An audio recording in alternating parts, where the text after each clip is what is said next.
پاکستان جو ہے اس وقت تو یہ ہے کہ چاہیے؟ اسے اپنے، میں وہی کہہ رہا ہوں کہ مشرقی اور مغربی سرحدوں کے اوپر نظر رکھنی چاہیے، کیونکہ ہم حالت جنگ میں ہیں۔ ہندوستان جس نے جنگ کو معطل کیا ہے، ختم نہیں کیا، اور دوسری طرف سے اس نے جنگ کا آغاز کروایا افغانستان کی طرف سے، وہاں ہم جنگ لڑ رہے ہیں۔ اس جنگ کو جاری رکھنا چاہیے اور ہمیں اپنی سلامتی کو یقینی بنانا چاہیے۔ دوسری طرف یہ ہے کہ جو معاشی چیلنجز آ رہے ہیں پاکستان کو، وہ تیل کے حوالے سے ہوں یا اس کے بعد جو ہے جو ہماری اور دوسرے فائنینشیل لنکیجز تھی گلف ریاستوں سے، اس کی وجہ سے جو ہمارا نظام درہم بھرم ہوگا، اسے سنبھالنے کی کوشش کرنی چاہیے۔ تیسرے جو ہے وہ پاکستان کا سفارتکاری کا رول ہے۔ گزشتہ برس جب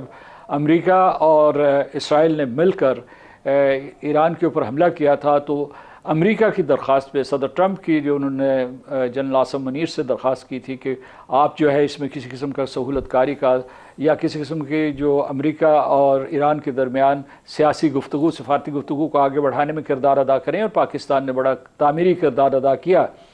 اس مرتبہ بھی جیسا کہ آپ خود اپنے جو ہے انٹروڈکشن میں کہہ چکے ہیں اور دوسرے جو شرکاء ہیں انہوں نے بھی کہا ہے کہ کس طریقے سے پاکستان نے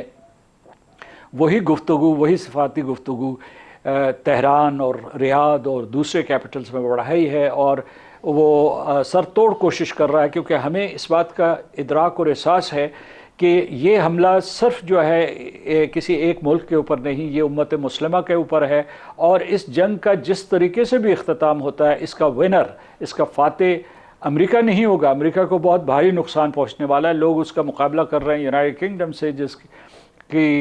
جو امپائر تھی اسے سورج غروب نہیں ہوتی تھی، اور جب انہوں نے سویز کے اوپر حملہ کیا اور حملہ کروایا تو ان کی جو ہے جو امپائر دھڑام سے گرنا شروع ہو گئی۔ لیکن چونکہ انہوں نے اپنی امپیریل بیٹون اب یونائٹڈ اسٹیٹس کو دی ہوئی ہے، تو اس وجہ سے یونائٹڈ اسٹیٹس کو اس پہ بہت بھاری نقصان ہوگا، اور دوسری طرف جو ہے لیکن فاتح اسرائیل ہوگا، کیونکہ وہ گریٹر اسرائیل میں اگر وقت نہیں لگتا ہے تو آپ دیکھیے، میں آپ کو بتاتا ہوں کہ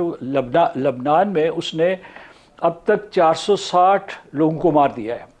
460 لوگوں کو بے دردی سے مارا ہے۔ اور میں سمجھتا ہوں کہ یہ جو ایران کے بارے میں بھی اعداد و شمار آ رہے ہیں، یہ بہت ہی محتاط ہیں، کیونکہ وہاں بہت وسیع پیمانے پہ تباہی ہوئی ہے۔ ایران والے بھی دعویٰ کر رہے ہیں کہ انہوں نے بھی